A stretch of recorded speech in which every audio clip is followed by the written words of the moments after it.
Hello, thank you very much for giving me this opportunity as one of the applicants of FACES agency to come to the USC as a teacher.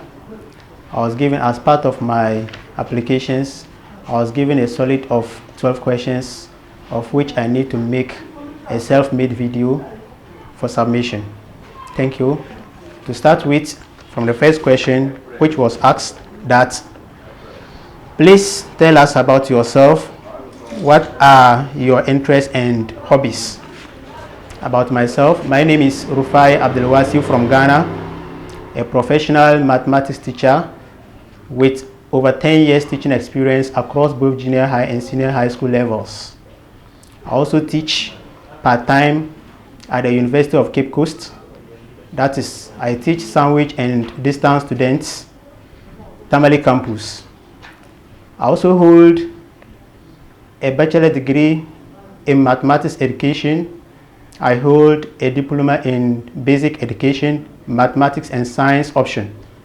And again, I also hold an MPhil in mathematics education. I have taught several schools. The first school where I was posted, that is Wambung Experimental Junior High School, where I teach mathematics. And I was transferred to Camberley Presbyterian Junior High School, where I teach integrated science. And currently, I teach in Tamale Islamic Science Senior High School. I teach mathematics, that is both core mathematics and elective or additional mathematics. My hobbies are playing of football is one of my hobby, and watching movies, including reading motivational speeches or motivational books. Thank you. Then the second question which I was asked, that talk about 2 teaching strategies or methods that you effectively use in your classroom. My 2 teaching strategies or methods. Overall, I use learner-centered teaching approach. It's an approach which I use generally to make sure that all my students involved in the classroom. But on the part of the methods, I usually consider the topic under teaching. The topic that I was to teach, that is the topic under discussion. Then on the part of the strategies too, I also consider the aspect or the concept of the topic under discussion. So with that part, it varies depending on the understanding of the people or of the students. With the question giving me limitations, my best 2 strategies I use, that is cooperative teaching strategy, which I use to make sure that every student participates in the teaching and learning activity. And secondly, I also use differentiated learning strategy to make sure that I break the differences that is found between the ability differences. These are the 2 strategies I use mostly. And to the third question that was asked, tell us about your involvement in extracurricular activities that you could coach or supervise. The extracurricular activity that I could coach or supervise. That is, as a representative member from the mathematics and ICT department to my school's science and mathematics quiz team. I help in coaching the team or the students on the aspect of the mathematics. Through my involvement or my contribution to the mathematics department or mathematics aspect in the quiz, fortunately, our school, that is Tamale Islamic Science Senior High School, was able to acquire the Northern Zonal Championship in 2023. And through my contribution again, always and every time and every year, we qualify to the national level for the science and maths quiz. And again, I also help our school coaches to also train our students towards football activities that is during either inter-houses or inter-schools. Thank you. And to the fourth question, which was asked, that if you have students who are noisy or non-attentive, share ways you regain their attention without interrupting the lesson. With this one, using positive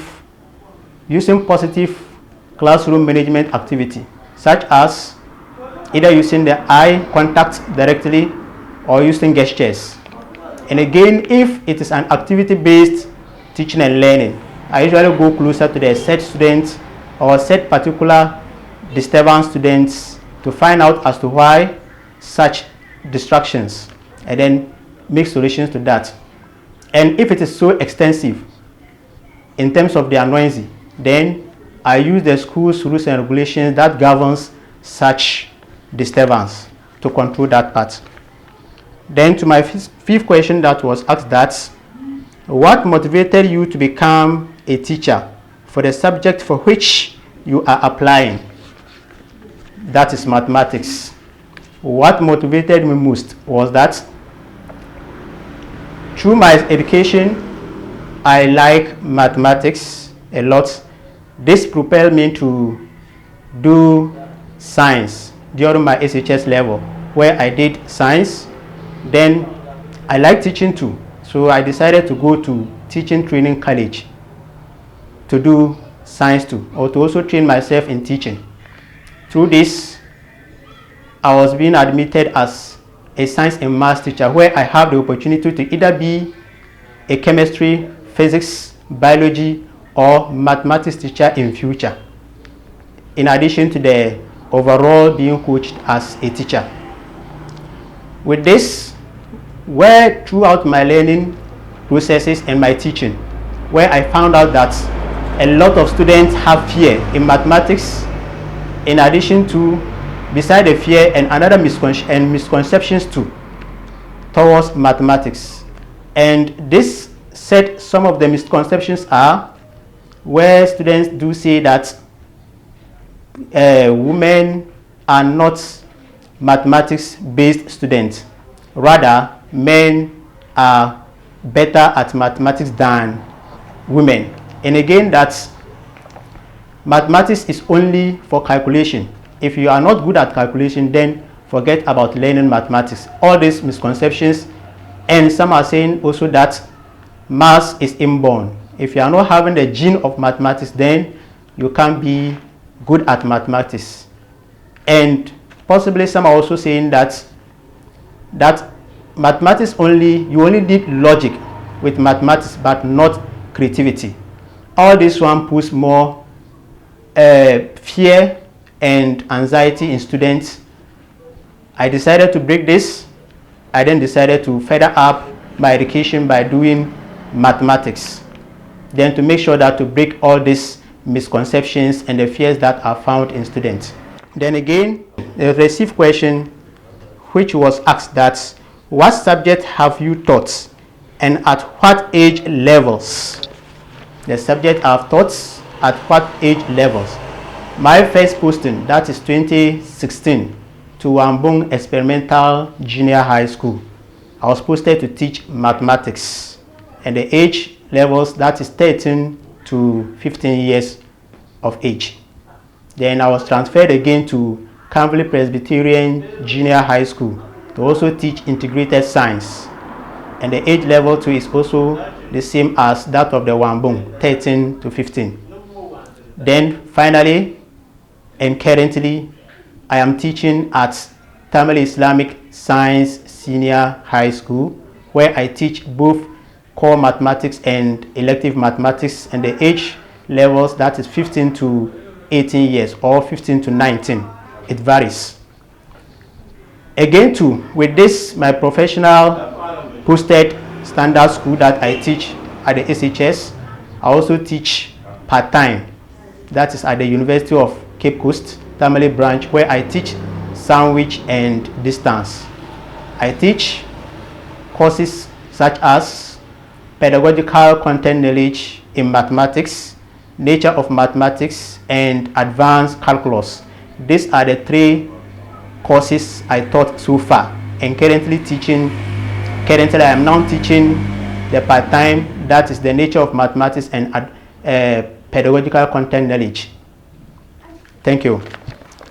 And to the 7th question that was asked, that how do you prepare to teach your lesson and what do your lesson plans include? I begin preparing my lesson by reviewing the curriculum standard first. Then after that, I set learning objectives.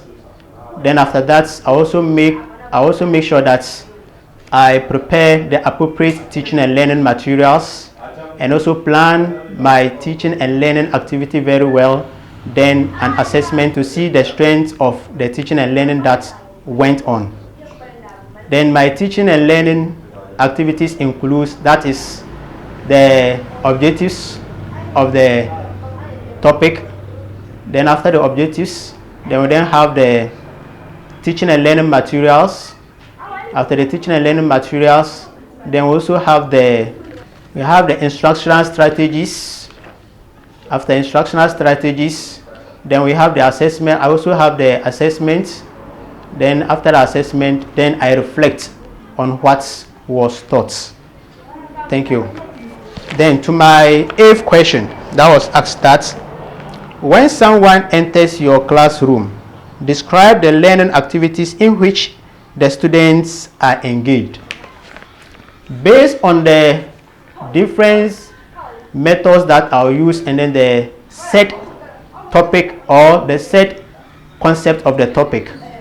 So when someone enters my classroom, the possibility that the person might meet the students either engage in think pair share strategy or group presentation, or either the group presentation, or someone might also meet the students doing discussion in the class, or you also meet the students doing individual exercises, or someone might also meet the student doing short quizzes, to make sure that I find out to see whether what was taught is very educative, it's very interesting and engaging too.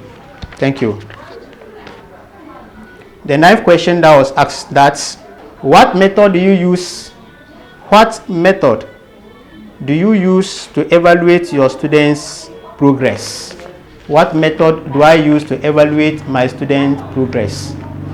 The method varies, but usually I combined formative assessments at the beginning of my teaching, or during the teaching, and then after the teaching, after teaching too, where I usually use short tests, either the short test, or I also use presentation, observation in their presentations too, and their participation in the classrooms. I also use those ones to evaluate their strengths. And also homeworks I also use homework, either homework or class exercises I also use to evaluate my students. The 10th question that was asked, if you use technology in your teaching, describe how you incorporate it into your teaching. Describe any experience you have with a smart board. I will start from the smart board aspect. With a smart board, I only use it during my thesis defense or my project defense during my masters. But with the classroom usage, no, I've never used it before, and hoping to be given the opportunity to have contact with it. Then other technological tools that I use Desmos in teaching. I also use computers for some researches. I use the internet for another research, and again I also use Google Meets during my lectures. That is if the set students that are supposed to be taught are afar, we use online. And we also use, after Google Meet, either Google Meet or the Zoom was also used for the lectures too. These are some of the technological tools that I've used in the classroom. To the 11th question that was asked, that Describe the most difficult problem you have had to deal with as a teacher, and how did you resolve this problem? The most difficult problem I've ever faced was teaching with the wide gap, the very gap where the students' abilities is very, very difficult to be able to break, where some are far better than the others. This is the most difficult aspect I've ever met during my teaching, and how I solved it was using the appropriate method, that is a differentiated method of teaching. I blend this, that is the aspect that peer tuition was used to make sure that I break the differences, and an extra tuition too was given to the low ability student too, and more examples too I also used to break this gap that was found between them. And as I said initially, that I always incorporate my teaching with differentiated learning strategy. So with differentiated learning strategy, I've been able to break the differences that is found between the different abilities. And to my last but not least question that was read, that give an example to show that you are a flexible person and that you can make changes to your teaching and methods. An example that shows that I'm very flexible. I am always friendly to my students. So therefore, the students are my concern. As I said initially, students with mathematics are my concern. So therefore, what I do was, anytime I teach and I found that students are struggling with the method or with the concept, then I try to change the strategy of teaching, or I incorporate it with activities that will let them learn it more. So I am very friendly and very easy to change my teaching methods. And as a lecturer of pedagogical content knowledge in mathematics, knowing the different types of method that suits every topic or a concept in the topic that will make the student understand is very easy for me. Always I teach PCK in mathematics, that is pedagogical content knowledge in mathematics. This gave me the gap, the differences between myself and then the other colleagues of mathematics teachers. Thank you. I wish to be given the opportunity to come to the USA, or given the opportunity to also learn more in the advanced countries. Thank you very much. Bye.